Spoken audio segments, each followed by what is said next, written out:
Píše sa rok 1944, zúri vojna, Nemci aj v ťažkom horskom prostredí potrebujú očistiť západné Tatry od partizánov. Všade vládne strach.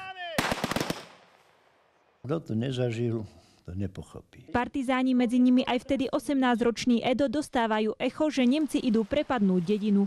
Rýchlo do hôr prenášajú ťažko ranených. Na pleciach sme ich nosili. V takomto malom zrube týždne hrôzy prežívali 14 ranení partizáni, 2 zdravotné sestry a 1 študent medicíny. Jedinými chirurgickými nástrojmi bol nôž, ihla, pinzeta a pílka a všetko bez umrtvenia. Mám povedať pravdu. Normálnou pílkou odrezali nohu. Medik vo svojom liste píše, že keď operoval raneného, ranený partizán, aby utíšil ukrutné bolesti, si spieval. Zo zrubu nemohli výjsť. Našťastie pri zrube sa objavil túlavý kôň a našli vrecko starého hrachu.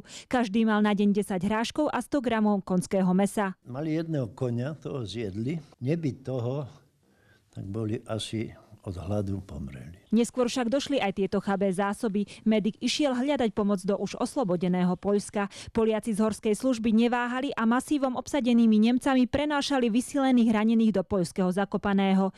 Doteraz sa tento horský prechod považuje za najťažšiu záchrannú akciu počas druhej svetovej vojny. Pre televíziu Joj, Eliška Prečová.